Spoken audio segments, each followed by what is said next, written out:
Welcome back to the IMD Podcast Network. Today we're bringing you some invaluable insights from the C-suite. Rick Roy, Professor of Leadership and Organization at IMD, is joined by Kevin O'Brien, CEO of Gammon Construction, a key business unit within the Jardine Matheson Group. Mr. O'Brien opens up about his unexpected journey to the top, the crucial transition moments that shaped his career, and the profound shifts in mindset and behavior required when stepping into the CEO role. He'll share why the view from the top is uniquely challenging and how he navigates the delicate balance of leading a successful organization while still charting his own course. Lessons no aspiring leader should miss. Hello everyone, this is Rick Roy, Professor of Leadership and Organization with IMD, the Swiss Business School. We are very happy to have Kevin O'Brien with us today. Kevin is the CEO of Gammon Construction, which is a key business unit within the Jardine Matheson Group. Thank you very much for joining us, Kevin. Thank you very much, Rick, and it's good to be with you here today. So our topic today is looking at the biggest challenges that you had to face and overcome on your pathway to Chief Executive or CEO. So let's start kind of with the first question, which is around now that you've been in the chief executive role for a while with Gammon, but how long have you wanted the top job? When did you realize in your career it's something you aspire to? And what were some of the key transition moments or points that sort of moved you on the way to this important role? I've always sort of said to myself that I've never been an overly ambitious person, always had eyes on the top job.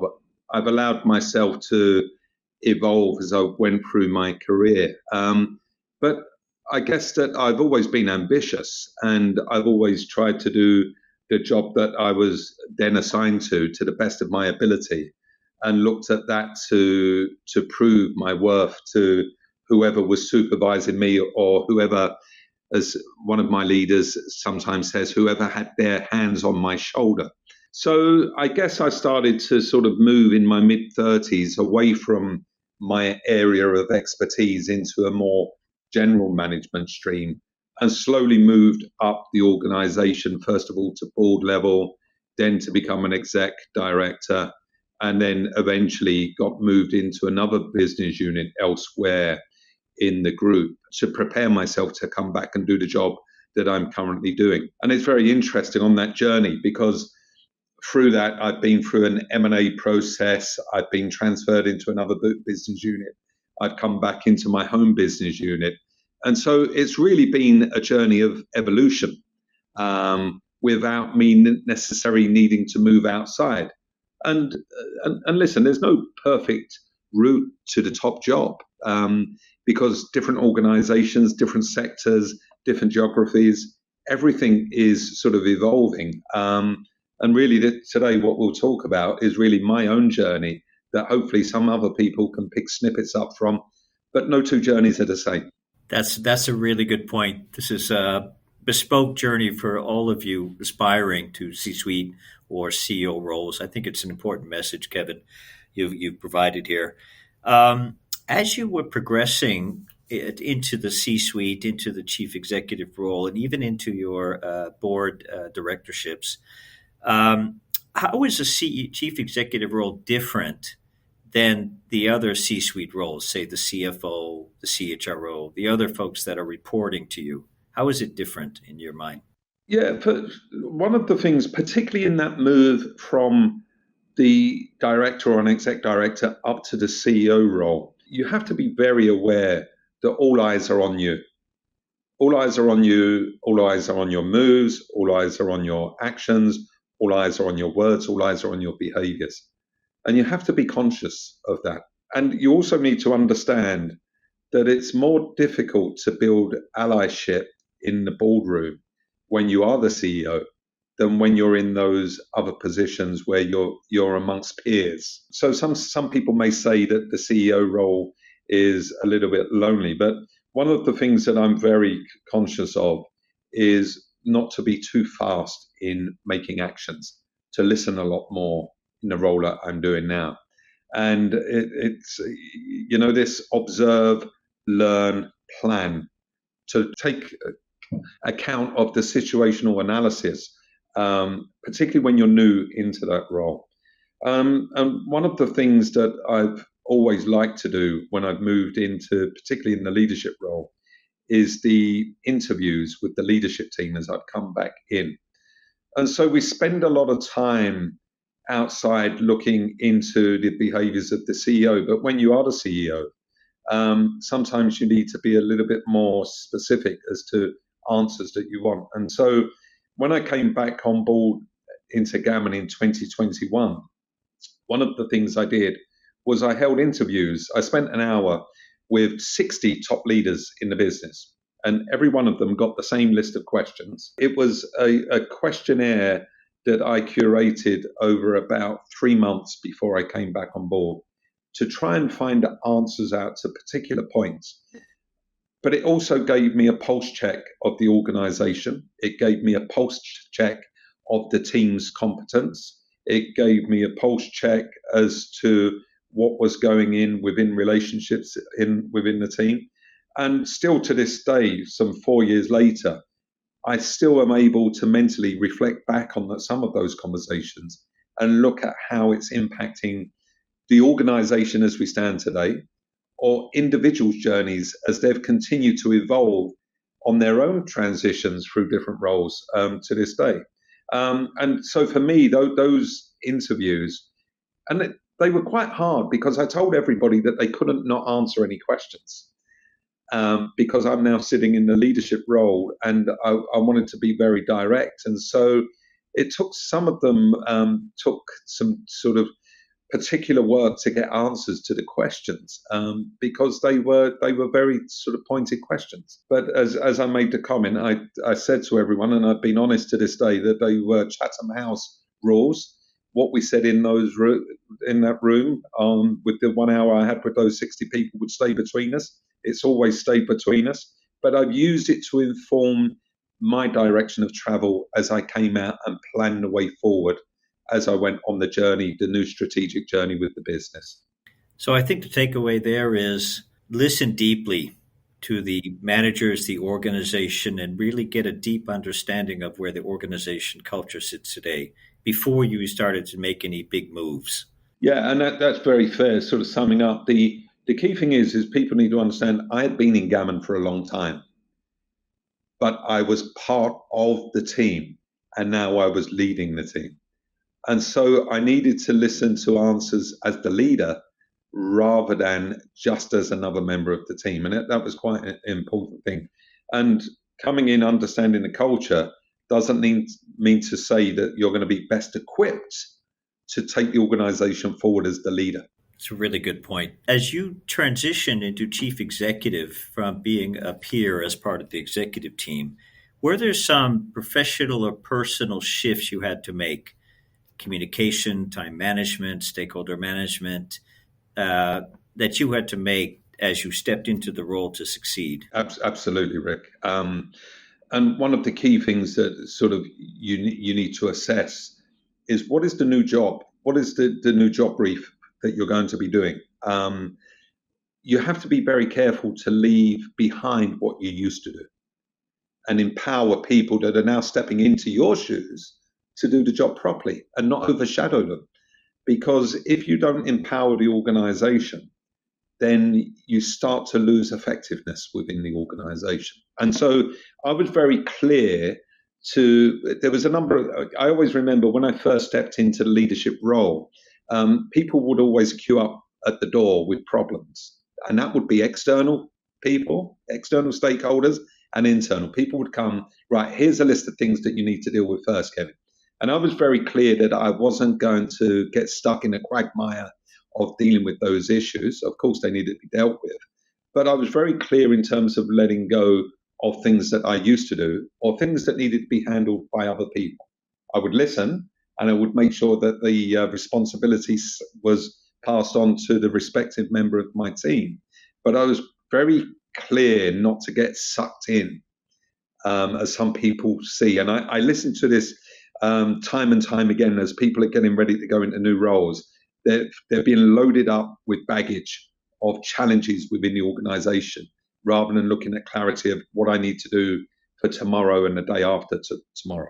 And with regard to time management, it's really getting a balance between what I need to do looking outside into the organization, what I need to do from the balcony, looking down onto the operations on the shop floor, and then also spending time on the shop floor itself, trying to get all of that into balance, particularly as I went about in the early days setting my strategic plan. But more importantly now, I still like to have that visibility in the operations so that you don't become too distant. And it's very, very important because there's been a number of things that we discuss within our boardroom. And I'd like to go and see how effective the communication has been to get the message down to the shop floor and back up again. So how we bring the messages back up from the shop floor, back into the boardroom as well. So I've been quite careful around that. And there's some other things that we'll maybe talk about a bit later in terms of how I juggle the balance between the business life and the personal life as well, because that's also important. You may think that you're the CEO with the power in the boardroom, very important role, but at home, who are you? That's a very good question to ask, isn't it? And we'll get to this question as well of how you balance these two dimensions of your role and your life. I am curious about, if you don't mind, you're coming into a predecessor who had established a certain biography and way of leading as a chief executive with a team that got used to those dynamics and maybe a board that got used to those dynamics. And you've got to come in somehow, respect what happened in the past, but craft your own narrative, right? As an incoming executive. And I'm curious how you, chief executive, I'm curious how you manage this transition around your mandate, your style, your way of working. It's a very important point because my predecessor had been in the role for a long time, over 15 years as the chief exec, which, I was reading a report in the Financial Times just this week where they said the average tenure of a chief exec is now down to about 7 years. Well, this was a person that had been around for 15 years, very well known in the industry with all of our customers, with all of the team. And I was someone that had grown up in the organization. I was 15 years younger than him. A lot of people that I was now going to have to manage had previously been my seniors in the organization. And so there are a number of different dynamics that we needed to do. And the other thing is to look at what was the situation at the business at that time. We were successful. We were performing. And so the narrative of changing things when you're already continuing to succeed is even more of a challenge. It's different if you're in, say, a turnaround situation and you've got to come in and you've got to fix certain things. People will understand that things need to change. But a lot of people, and particularly in the construction industry, which is a very traditional industry, a lot of people are very set in their ways. I call it the legacy mindset. We've done things this way for so many years. Why do I need to change? We're successful. The challenge I put to them is, well, you think you're successful. And I try to use data more than anything to let people understand how much more successful we could be. So again, it's sometimes not how unsuccessful we were, but how much more successful we could be if we change things. And one of my observations around the boardroom and around the business through those interviews I mentioned earlier was a lot of people like to shoot from the hip and make assumptions about how the business was performing.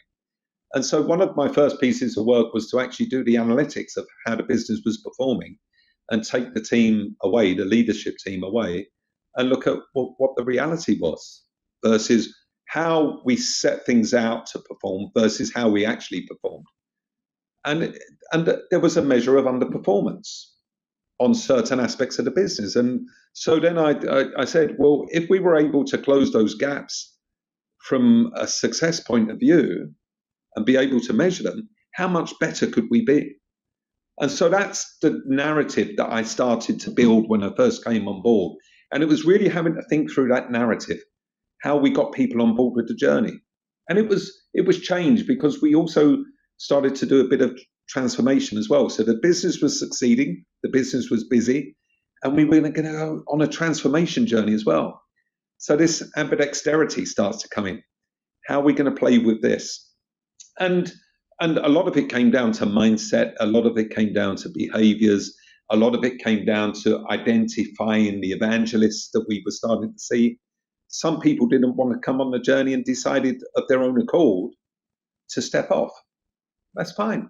That's fine. If you're so resistant to change that you just want to leave the organization, we were willing to accept that. We weren't going to allow individual preferences to hold the business back. And we were very clear on these types of statements at the outset. So it was really about creating the narrative for change within the organization.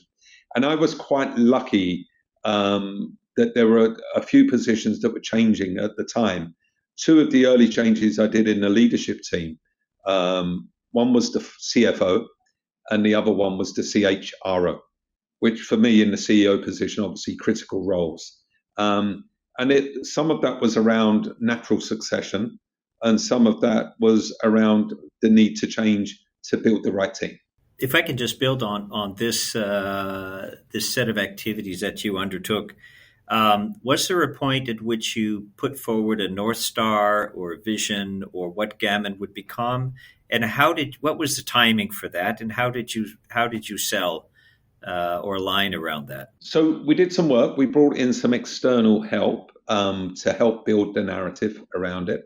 And part of that narrative was a very clear communication plan, how we were going to roll out our transformation journey. And it wasn't just about transformation. There were hard figures. There was a program. And, in construction, we were around numbers, we were around timelines. So everybody was familiar. It wasn't too distant from what they used to do in day to day. But we were very clear on what we wanted to achieve in terms of growth and improvement. And not only that, but how did we lock that improvement in for the benefit of our business rather than just passing it on to our customers? Because our business model is cost plus. So if we become more efficient with our costs and then you just add on a margin, all of your investment in transformation is just out the window. So we also needed to look at how we held on to the improvements in our business within the business as well, which was also a change of a little bit of a shift on the business model as well. And so we set out early financial ambitions. We set out a program. And on that program, the program was the most important piece. So I mentioned earlier, balcony and dance floor, and that comes from a piece of work I did on executive education a few years ago. But we decided to do it in waves, not all at the same time because we didn't have the resource capacity. Remember my point, we were busy. So we decided to do it in waves. So on wave one, we focused at head office rather than out in the operations. Because the last thing we wanted to do was start at operations and all the fingers start pointing back at head office and saying, look at you fat cats. You guys are up there in your ivory tower. You haven't touched yourselves yet. But you're focusing all of this improvement on the site. And so we consciously decided to start at center.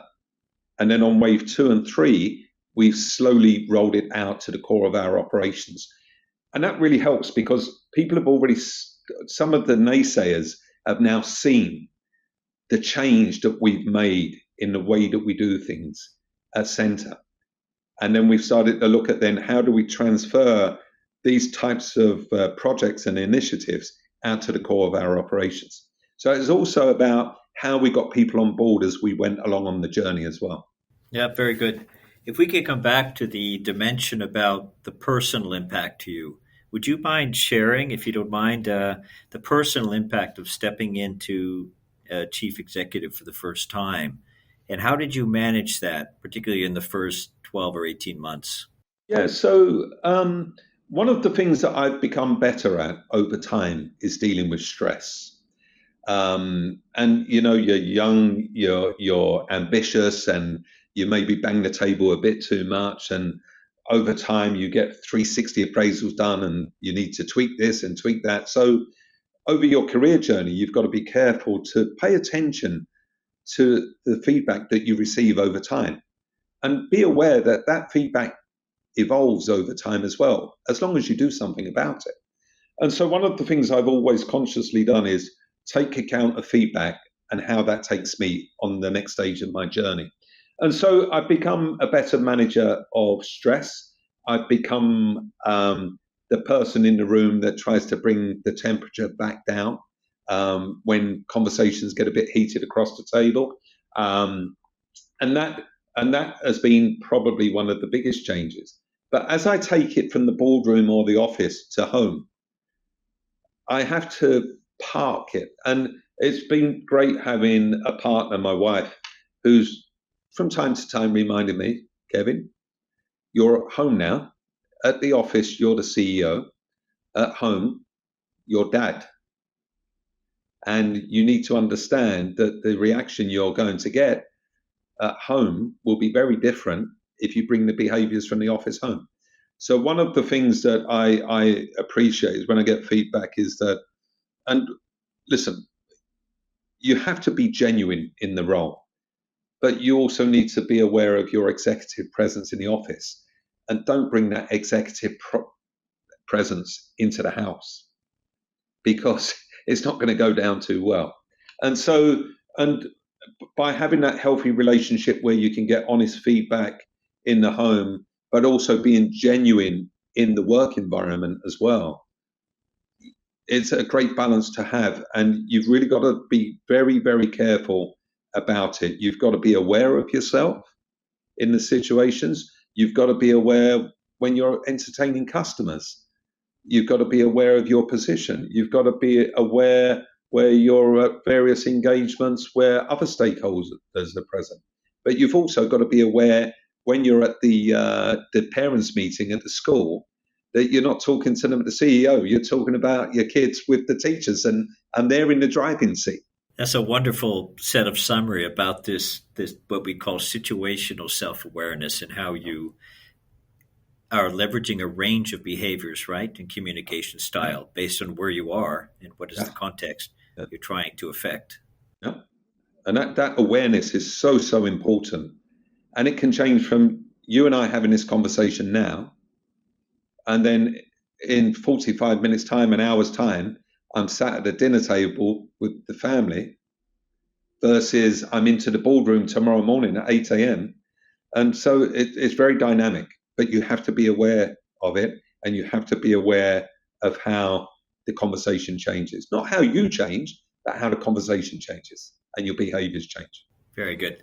Could we talk briefly about your interactions with the supervisory board and or shareholders, and how do you're coming in with a strong predecessor who had obviously established strong ties and history with the board. How did you go about establishing your credibility, trust, support, alignment with the board during your first 12, 24 months? Okay, so one of the things that people need to be aware of is Gammon is a non-listed entity that has two shareholders. So we're a joint venture, 50-50, straight down the middle. One of them is a London-listed entity. The other one is Jardine Matheson Holdings conglomerate, Asia-based conglomerate. And so we have two very strong shareholders that have a very strong relationship with each other. They've been invested in this business together for over 20 years. And I came in with a very particular objective. I'm going to build the relationship between Gammon and the shareholders with me in the seat, not just pick up where things were. And so I went about it in a very particular way, how I built rapport and then established trust with the shareholders. Because, of course, the difference between you and the team and you and the rest of your executive board is that you're pretty much interacting day to day. But with your shareholders, that interaction is typically monthly and then quarterly for the big board meetings. So you can't build that trust in those windows where you interact formally. You've got to build it outside of that. You've got to find opportunities to build that. And so we took opportunity, and I particularly took opportunity as an example. When I was visiting my mother in London, I would reach out to the chief executive of Balfour Beatty and drop by the office for a cup of coffee and a catch up of what things were doing, or we'd catch up for breakfast after he finished his morning swim, or we called up for lunch after he had finished his briefing to the analysts in the City of London. So we took time to interact. And that's a shareholder that's based 7,000 miles away. Locally here at Jardines, it's easier because they're 10 minutes away in a cab. And so we went about establishing that sort of trust. But the way in which you really build trust is you start to drive results. And they start to understand that Kevin, as a leader, is driving his team for performance rather than being embedded with the team and managing the shareholders. So one of the things I established very quickly is I managed a relationship with the shareholders and I managed the performance of my team, rather than as the team together, we managed the shareholders. And that was, it may not sound like too much, but it's a very big difference from where we were to who we are now. Very big difference. Very good advice for incoming CEOs and board dynamics, supervisory board dynamics.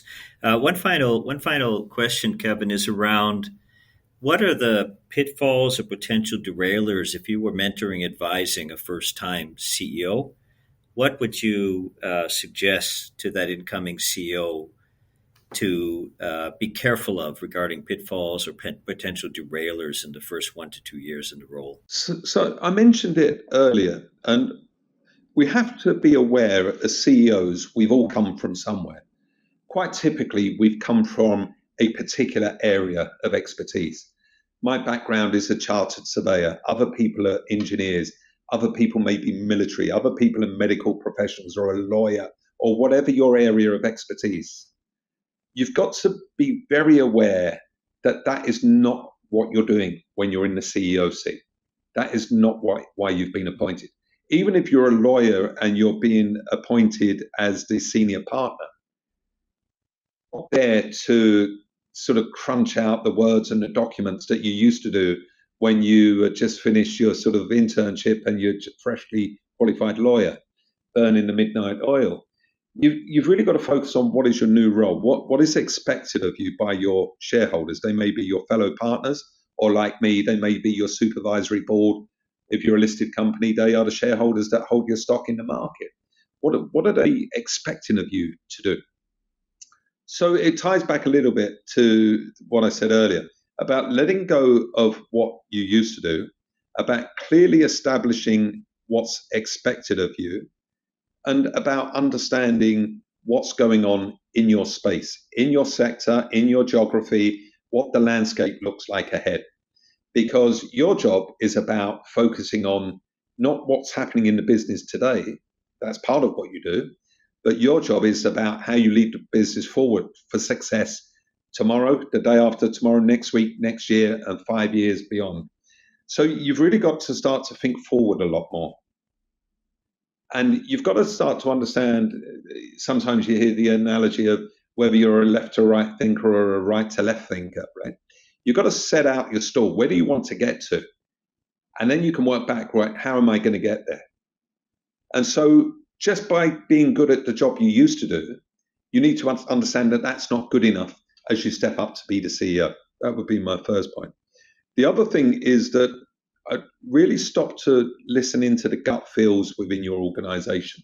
Now in the age of technology, there is much more data than was ever available to give you indicators of what's really going on in your business. Tap into that, listen to it, get some experts in that will help you understand what's going on in your business and where you can improve. And, in the era of AI, that's becoming far, far more important. We've recently hired a new chief technology officer, and he's come in from a space where he's never had any experience in our sector. But I've not hired him for experience in my sector. I've hired him to drag my sector kicking and screaming into the 21st century with regard to technology. And so he's already looking at our organization thinking, why are you guys doing this? That's exactly the type of disruptor I want in my business. And so you've got to be also careful not to just coast along with the existing team and mediocre results and sort of improvement at the level of inflation. You've got to be focused on what is the potential of the business and how do I realize that potential? And then the other thing is to understand and to look out for how you get sort of people on board with your journey, and don't come in with the answer. So that coming in with the answer is really quite some challenging. That sort of bias that I come in and I know already what we're going to do is very, very dangerous. And you need to be very, very careful of that confirmation bias. Listen to people, but don't allow what you hear to say, that's exactly what I thought. You've really got to listen and then start to use the listening and your other research and the data to start to establish your plan. If you come in with the game plan already worked out, my guess is you're probably going to fail. Really good advice for incoming CEOs. The first is about what we would call what got you here won't get you there necessarily. To take a step back at the functional expertise or historical ways of working probably won't meet the role complexity demand and role demands that you have to deliver to in a CEO role. The second point you made was around use evidence and data to confirm what's actually going on in the business and hold people accountable to it around decision-making, understanding key issues or challenges.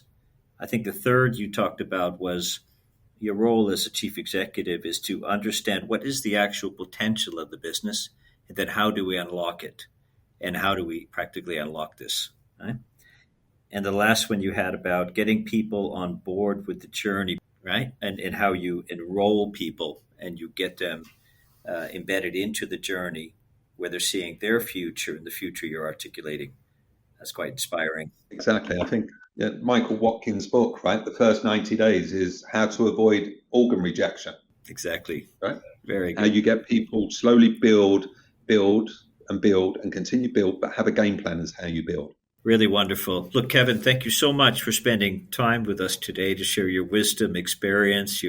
And I love that you're so transparent about some of the challenges you had along the way. I think it's a very useful piece for incoming CEOs or CEOs that are relatively in the new role. We'll be very happy to share this with them. So thanks again for your time. Appreciate it. Thank you, Rick, and thanks to everyone listening. That's all for this week. This podcast was proudly brought to you by the International Institute for Management Development in Lausanne. You can find out more at imd.org.